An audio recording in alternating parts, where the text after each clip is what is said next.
Page number 83 air has मास मतलब कि हवा में द्रव्यमान। एक्टिविटी के थ्रू हम समझते हैं inflated two balloon of the same size.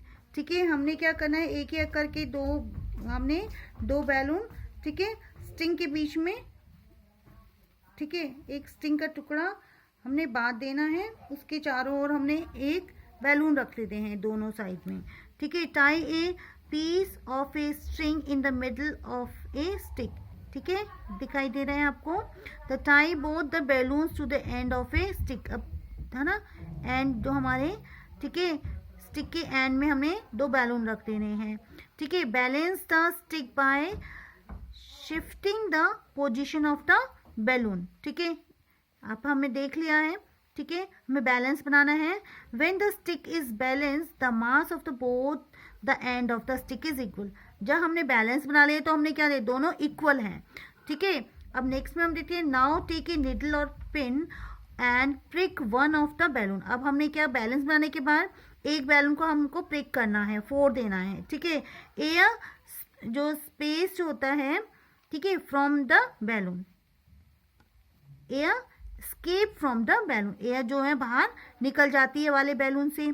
The stick tilt towards the side of the air filled balloon, है ना, जो जो जो होती है जिसमें हवा भरी है वो उस साइड को वो झुक जाता है।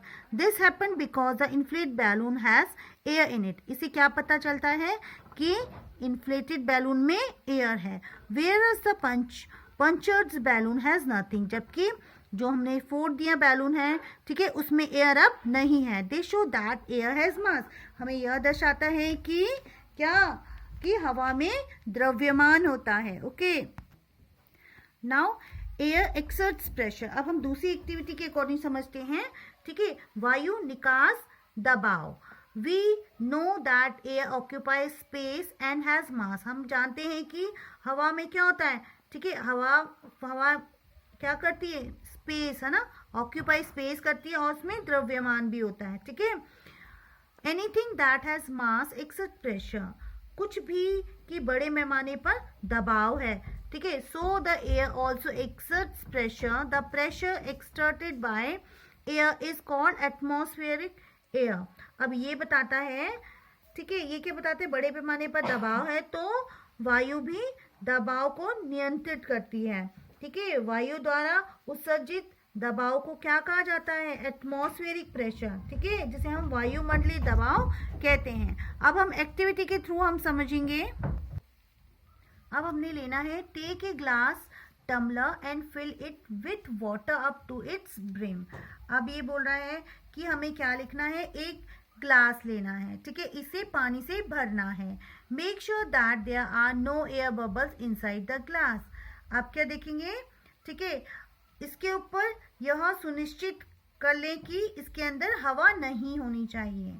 ठीक है, हवा ना हो। Place a piece of cardboard on the mouth of the glass. अब यहाँ पे हमने सेकंड में देखिए, हमने क्या लेना है, एक कार्डबोर्ड लेना है। अब हमने इसके ऊपर हमने इसको रख देना है। ठीक है, कार्डबोर्ड का एक टुकड़ा। Hold the cardboard tightly with one hand and turn the glass upside down very quickly. अब हमने क्या करना है, कार्डबोर्ड को एक हाथ से कस के पकड़ के रखना है, ठीक है, और ग्लास को एकदम से जल्दी से हमने उल्टा कर देना है। ओके, अभी बोलते हैं remove your hand gently from the cardboard. ये हटाने के लिए बोल रहा है कार्डबोर्ड से अपना हाथ। You see that the cardboard stay in its place. अब आप क्या देखोगे, ठीक है, जब हम कार्डबोर्ड से अपना हाथ हटा लेते हैं तो आप क्या देखोगे कि कार्डबोर्ड अपनी ही जगह पर है। The water does not fall, और तो पानी जो है वो नहीं गिर रहा है।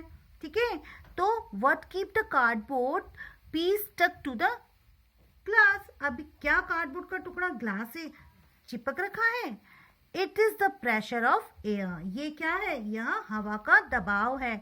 The air outside the cardboard piece exerts pressure on the cardboard equally in all the directions and prevent it from falling. They show that the air exerts pressure. हवा के बाहर जो कार्डबोर्ड का जो टुकड़ा जो कार्डबोर्ड पर सभी दिशाओं पर क्या रखा, समान रूप से वो हवा का दबाव बना के रख रहा है, ठीक है, दबाव डाल रहा है और इसे गिरने से भी रोक रहा है। इससे पता चलता है कि हवा में क्या होती है, दबाव बढ़ जाता है। Students, now we will fourth point, air can be compressed, है ना।